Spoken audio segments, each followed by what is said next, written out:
معزز سامعین، آج جس کتاب کی ریکارڈنگ آپ کی سماعتوں کی نظر ہے اس کا عنوان کھڑکی ہے۔ اس کتاب کی مصنفہ شاہین کمال ہیں اور کتاب کا سنِ اشاعت 2022۔ میں ہوں صداکار شاہین کمال۔ یہ recording national audio library for blind کی جانب سے پیش کی جا رہی ہے۔ آپ کی سماعتوں کے نظر افسانہ کھڑکی۔ میرا فلیٹ ایک بہت ہی معروف و مصروف چوراہے کے بالمقابل ہے۔ 7ویں منزل پر ہونے کی وجہ سے دور دور تک کے نظارے دکھائی دیتے ہیں۔ ویسے دیکھنے کو ایسا کچھ خاص ہے نہیں، وہی بے ہنگم ٹریفک اور لوگوں کا رواں سیل بے قرار۔ 2 بیڈروم کا یہ آرام دہ فلیٹ میری ضرورت سے کہیں زیادہ ہے۔ اس میں ایک کشادہ گیلری تھی، مگر میں نے لیونگ روم کی دیوار توڑوا کر گیلری کو کمرے کا حصہ بنا لیا ہے اور بڑی سی سلائیڈنگ ونڈو لگوا لی ہے۔ شیشے گہرے رنگ کے لگوائے ہیں تاکہ اندر سے سب کچھ دکھتا ہو پر باہر سے اندر کا نظارہ نہ ہو، اور رنگین شیشوں کی وجہ سے دھوپ کی تمازت بھی قدرے کم ہو جاتی ہے۔ فلیٹ چونکہ ویسٹ اوپن ہے سو بہت ہی ہوادار اور روشن بھی۔ میرے دن اور رات کا بیشتر حصہ لیونگ روم میں ہی گزرتا ہے۔ کبھی کبھی تو میں اسی کمرے میں سو بھی جاتا ہوں، مگر ایسا شاذ و نادر ہی ہوتا ہے۔ اس مصروف شاہراہ پر اب کم ہی اپارٹمنٹ بلڈنگز رہ گئی ہیں، زیادہ تر تو ٹوٹ کر شاپنگ مال بن چکی ہیں۔ یہ بھی عجیب گھن چکر ہے کہ جو حکومت بھی آتی ہے خزانہ خالی ہونے کی دہائی دیتی ہے، مگر دیکھو تو غیر ضروری اشیاء کی امپورٹ بھی جاری ہے اور دھڑا دھڑ شاپنگ مال بن رہے ہیں۔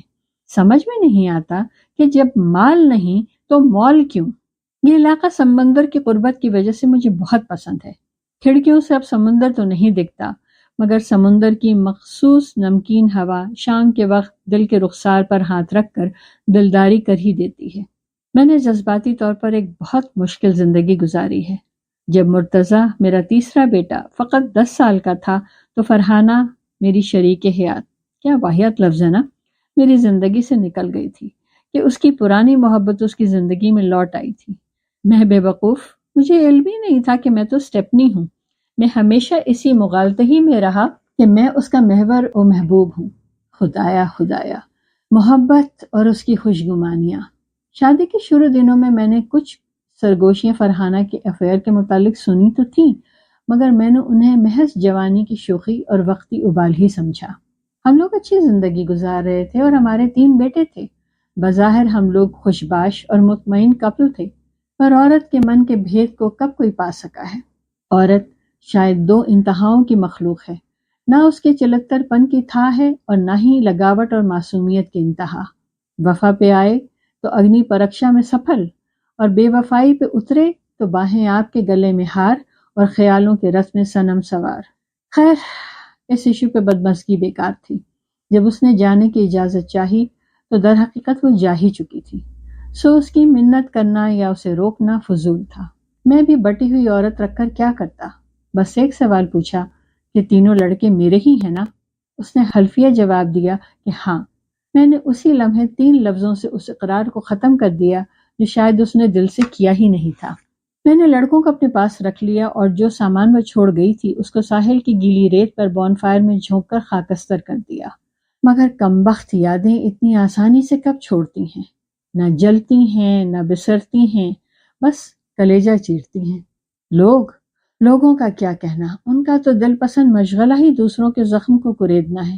میرے منہ پر میرا مذاق اڑایا جاتا تھا، مجھے کمزور مرد ثابت کیا جاتا کہ میں اپنی بیوی کو سنبھالنے پر قادر نہ تھا۔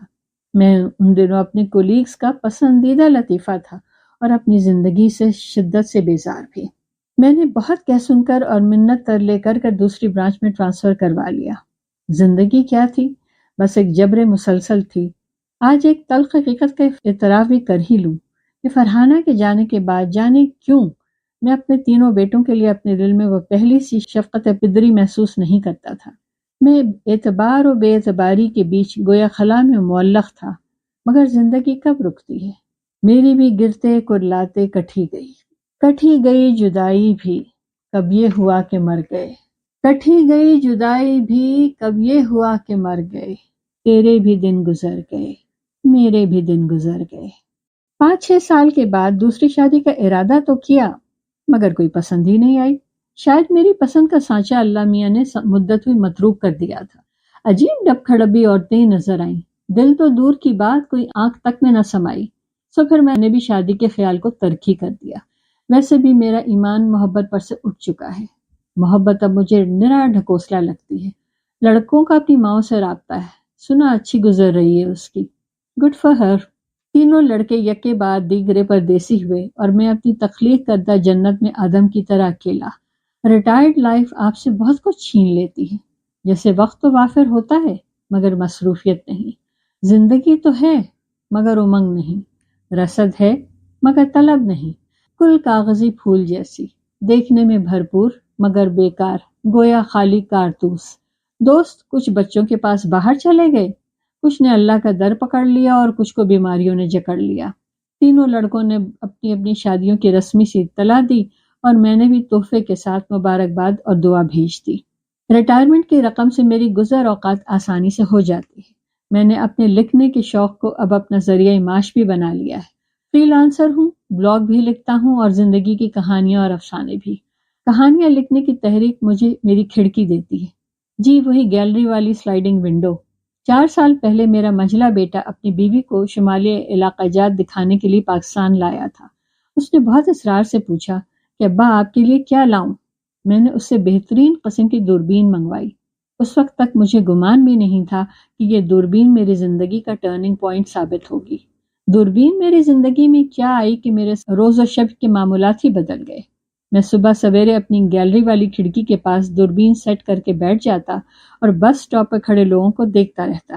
کچھ ہی دنوں میں کافی لوگوں سے مانوس ہو گیا اور ان کے اوقات کار بھی جان گیا، اور کچھ لوگوں کو میں بطور خاص دیکھنے لگا۔ سب لوگ مجھے اتنے قریب دکھتے کہ میں انہیں ہاتھ بڑھا کر چھو لوں۔ میری دلچسپی چند مخصوص لوگوں میں دن بدن بڑھتی جا رہی تھی۔ دوربین گویا میرا اٹوٹ انگ بن گئی تھی۔ تقریباً 8:30-9 بجے میں اس شغل دوربینی سے فارغ ہوتا اور نثار میرا پارٹ ٹائم نوکر مجھے ناشتہ بنا کر دیتا۔ اس کے بعد وہ گھر کی صفائی ستھرائی کرتا اور ایک سالن اور اس کے ساتھ میرے حسب منشا چاول یا روٹی بنا دیتا۔ اس بیچ ایک تھرمس کافی کا بنا کر میرے رائٹنگ ٹیبل پر رکھ دیتا۔ 10 سے 12 تک میرے لکھنے کا وقت تھا۔ نثار کے جانے کے بعد میرے فلیٹ کی اکلوتی چہل پہل ختم ہو جاتی۔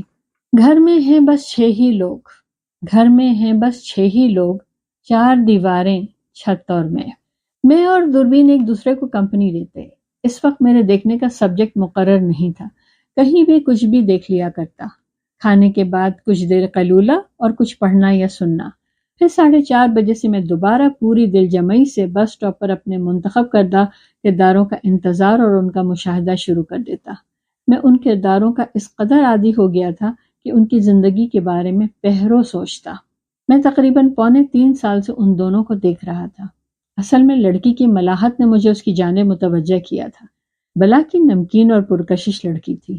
یہ 3 لڑکیوں کا ایک گروپ تھا۔ ان تینوں میں جو سب سے زیادہ ملیح تھی اس کا نام ملیحہ تصور کر لیجئے۔ یہ تینوں گویا بس سٹاپ کی رونق اور بہار تھی۔ تینوں صبح 7:35 کے قریب سٹاپ پر آ جاتی اور ان کی فیکٹری کی بس 7:45 یا 7:50 پر آتی۔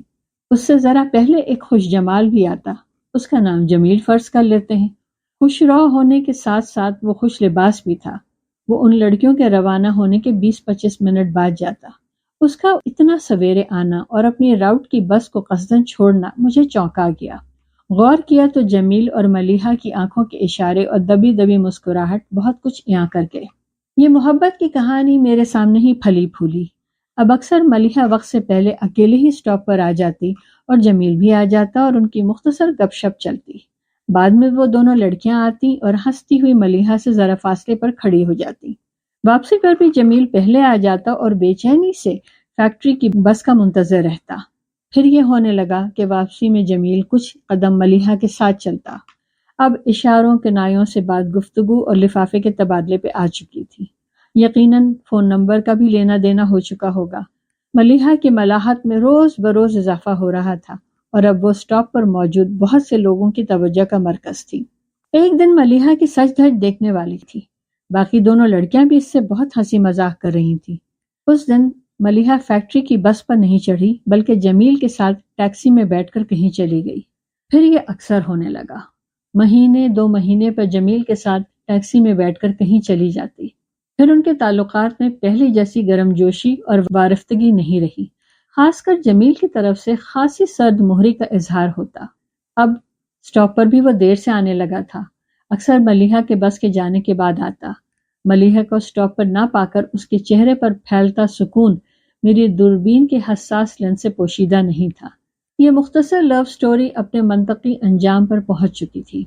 ایک دن ملیحہ نے جمیل کے انتظار میں اپنی فیکٹری بس چھوڑ دی۔ جمیل آیا اور ملیحہ گویا اس پر جھپٹ پڑی، شدت سے بہتے آنسو بھی پوچھتی جاتی اور اپنا موبائل بھی جمیل کو دکھاتی جاتی۔ جانے کیا راز آشکار تھا موبائل اسکرین پر۔ جمیل اس کو بری طرح دھتکارتا وہ اپنے راؤٹ کی بس پر بیٹھ کر روانہ ہو گیا۔ 2 دن ملیحہ نظر نہیں آئی۔ میرا کسی بھی کام میں دل نہیں لگا، جان سے 100 وسوسے چمٹے رہے۔ شام میں بھی صرف وہی دونوں لڑکیاں تھکی تھکی سٹاپ پر اتریں۔ لگا سارا سٹاپ ہی سونا سونا اور اجڑا ہوا ہے۔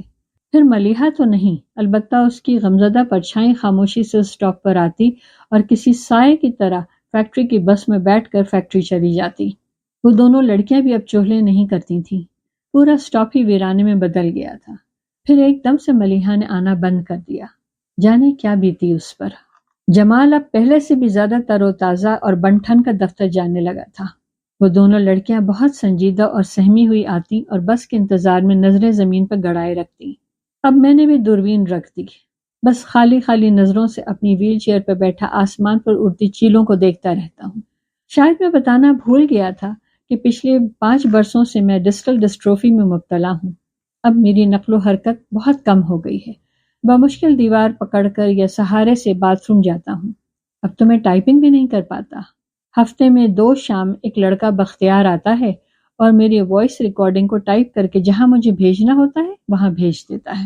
تینوں بچوں نے اپنے پاس بلایا تو بہت، مگر تجربات نے یہی سکھلایا ہے کہ اللہ کے بعد انسان کا سہارا اس کی اپنی ذات ہی ہے۔ میں نے تینوں بیٹوں کو منع کر دیا ہے۔ ویسے بھی لندن اور نیو یارک کی سردی میری بوڑھی ہڈیوں کے لیے برداشت سے بہت زیادہ ہے۔ معزز سامعین، جو ریکارڈنگ آپ نے ابھی سماعت فرمائی، اسے national audio library for the blind کی جانب سے پیش کیا گیا ہے۔ ہمارے یوٹیوب چینل کو لائک، سبسکرائب اور شیئر ضرور کیجیے۔ اپنی قیمتی تجاویز اور آراء کے اظہار کے لیے ہمارے کمنٹ سیکشن کا استعمال کیجیے۔ اگر آپ بھی رضاکارانہ طور پر ہمارے اس مشن کا حصہ بننا چاہیں تو ڈسکرپشن میں دیے گئے لنک کے ذریعے ہمارے واٹس ایپ گروپ کو جوائن کیجیے۔ شکریہ۔